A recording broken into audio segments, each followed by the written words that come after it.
Hola a todos los amigos, bienvenidos al canal. Estamos revisando el Código de Procedimiento Civil. Vamos ya situados en el título octavo del libro cuarto de los actos judiciales no contenciosos y vamos a revisar lo que corresponde a los procedimientos a que da lugar la sucesión por causa de muerte. Vamos a revisar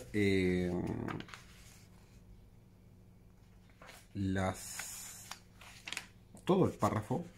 Son 5 párrafos diferentes, así que los vamos a revisar todos los párrafos en el mismo título para terminar más sucintamente. El artículo 866, el primer párrafo, menciona los procedimientos especiales de la sucesión testamentaria y nos dice el 866 la ejecución del testamento abierto no protocolizado.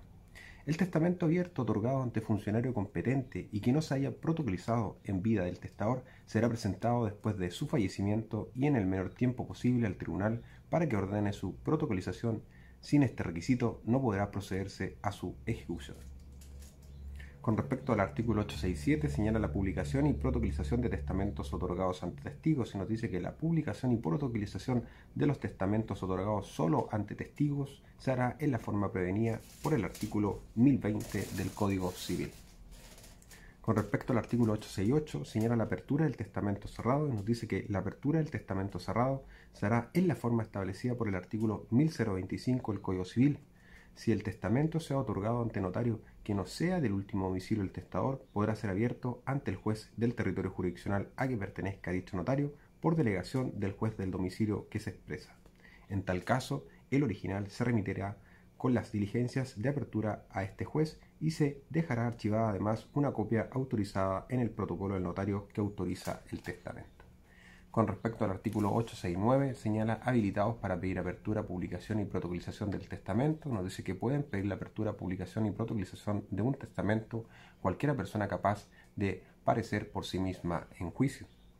Con respecto a los testamentos privilegiados, el artículo 870 nos dice que los testamentos privilegiados se someterán en su apertura, publicación y protocolización a las reglas establecidas por el Código Civil respecto de ellos. El artículo 871 señala el rol del secretario del tribunal y nos dice que en las diligencias judiciales a que se refieren los artículos que preceden actuará el secretario del tribunal a quien corresponda por la ley el conocimiento del negocio. Con respecto al número 2 de la guarda de los muebles y papeles de la sucesión, el párrafo segundo nos señala el artículo 872, el guardador de papeles de la sucesión, nos dice que si el albacea o cualquier interesado pide que se guarden bajo llave y sello los papeles de la sucesión, el tribunal así lo decretará y procederá por sí mismo a practicar estas diligencias o comisionará al efecto a su secretario o algún notario del territorio jurisdiccional, quienes se asociarán con 2 testigos mayores de 18 años que sepan leer y escribir y sean conocidos del secretario o notario. Nombrará también una persona de notoria probidad y solvencia que se encargue de la custodia de las llaves o las hará depositar en el oficio del secretario. Puede el tribunal decretar de oficio estas diligencias. Si ha de procederse a ellas en diversos territorios jurisdiccionales, cada tribunal, al mandar practicarlas, designará a la persona que dentro de su territorio haya de encargarse de la custodia. Con respecto al artículo 873, señala la procedencia de la guarda de los muebles y papeles de la sucesión. Se procederá a la guarda y aposición de sellos respecto de todos los muebles y papeles que se encuentren entre los bienes de la sucesión, no obstante cualquier oposición. El funcionario que practique la diligencia podrá pesquisar el testamento entre los papeles de la sucesión. Si se interpone el recurso de alzada, se concederá solo en el efecto devolutivo. Se exceptúan de lo dispuesto en el inciso primero del presente artículo los muebles domésticos de uso cotidiano respecto de los cuales bastará que se forme lista. Con respecto a la exhibición de bienes de la guarda y aposición de sellos, el artículo 874 nos señala que puede el tribunal, siempre que lo estime conveniente, eximir también el dinero y las alhajas de la formalidad de la guarda y aposición de sellos. En tal caso mandará depositar estas especies en un banco o en las arcas del Estado o las hará entregar al administrador o tenedor legítimo de los bienes de la sucesión. Con respecto al artículo 875 señala la prescindencia de la presencia de los interesados. Nos dice que decretada la guarda y aposición de sellos se puede practicar estas diligencias aun cuando no esté presente ninguno de los interesados. Con respecto a la ruptura de los sellos, señala el artículo 876, la ruptura de los sellos deberá hacerse en todo caso judicialmente con citación de las personas que pueden tomar parte en la facción del inventario, citadas en la forma que dispone el artículo 860. salvo que por la urgencia del caso el tribunal ordene prescindir de este trámite. Ahora nos vamos al párrafo tercero, que es de la dación de la posesión efectiva de la herencia.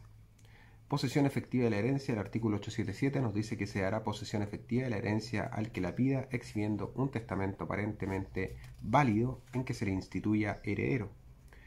Con respecto al artículo 878, el otorgamiento al heredero habiente stato, nos dice que se dará igualmente el heredero habiente stato que acredite el estado civil que le da derecho a la herencia, siempre que no conste la existencia de heredero testamentario ni se presenten otros habiente status de mejor derecho.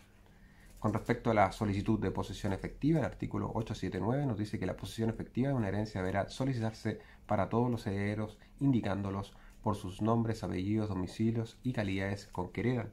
En la solicitud se expresará además el nombre, apellido, profesión u oficio, estado civil, lugar y fecha de la muerte y último domicilio del causante, si la herencia es o no testamentaria, acompañándose en el primer caso copia del testamento.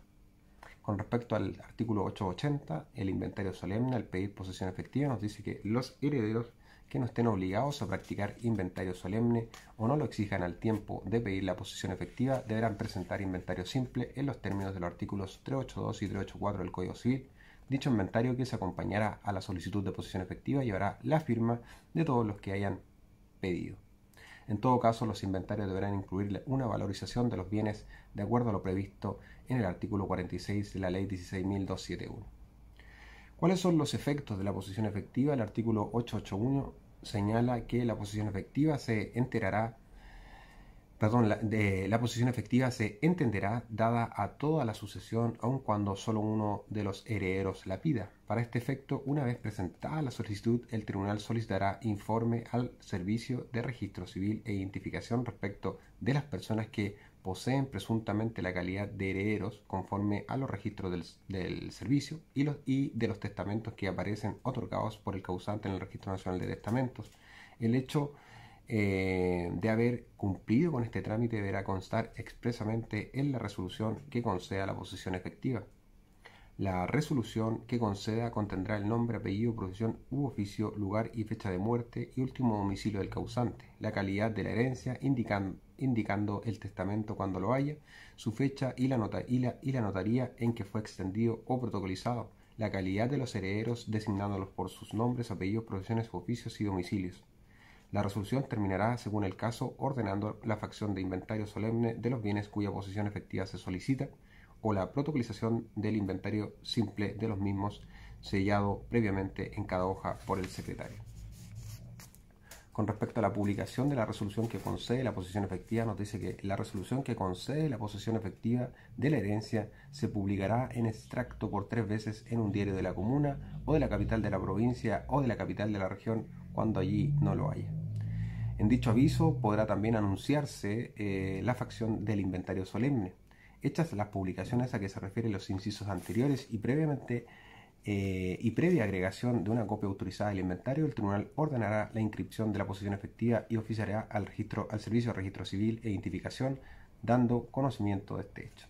El secretario deberá dejar constancia en el proceso que se hicieron las publicaciones en forma legal. Con respecto a las inscripciones de la resolución que concede la posesión efectiva, nos dice que la inscripción, el artículo 883, la inscripción a que se refiere el artículo anterior se hará en el registro de propiedad del conservador de bienes raíces del territorio jurisdiccional en que haya sido pronunciada la resolución de posesión efectiva, con indicación de la notaría en que se protocolizó el inventario y la enumeración de los bienes raíces que en él se comprendan. Con el mérito de esta inscripción, los conservadores deberán proceder a efectuar las especiales que procedan sin necesidad de otro trámite. Cuando entre los bienes hereditarios no hayan inmuebles, la inscripción de la posesión efectiva solo se hará en el conservador del territorio jurisdiccional en donde se haya concedido. Las adiciones, supresiones o modificaciones que se hagan al inventario cuando se trate de bienes raíces deberán protocolizarse en la misma notaría en que se protocolizó el inventario y anotarse en el registro conservatorio al margen de la inscripción primitiva. El artículo 884 está derogado. Después nos vamos al párrafo cuarto, que nos dice de la declaración de herencia yacente y de los procedimientos subsiguientes a esta declaración. Nos dice el artículo 885 que la declaración de la herencia yacente se hará en conformidad a lo establecido en el artículo 1240 del Código Civil. Toca al curador que se nombre cuidar de que se haga la inserción y fijación ordenadas en dicho artículo. Con respecto a la notificación al cónsul de la resolución que declara yacente una herencia, el artículo 886 señala que en el caso del artículo 482 del Código Civil se hará saber por oficio dirigido al efecto al cónsul respectivo la resolución que declara yacente la herencia, a fin de que en el término de 5 días proponga, si lo tiene a bien, la persona o personas a quienes puedan nombrarse curadores. Si el cónsul propone curador, se procederá conforme a lo dispuesto en los artículos 483 del Código citado. En caso contrario, el tribunal hará el nombramiento de oficio. Con respecto al párrafo 5, señala disposiciones comunes a párrafos precedentes y nos dice que la acreditación de muerte, el artículo 887, nos dice que para provocar diligencias o para pedir las declaraciones expresadas en los párrafos presentes es necesario acreditar la muerte real o presunta del testador o de la persona de cuya sucesión se trata. El levantamiento de acta, el artículo 888, señala que se levantará acta circunstanciada de todas las diligencias prescritas en este código. Con eso terminamos lo que corresponde a los procedimientos a que da lugar la sucesión por causa de muerte. Eran 5 párrafos y en el siguiente video vamos a revisar lo que corresponde al título 9 de la insinuación de donaciones.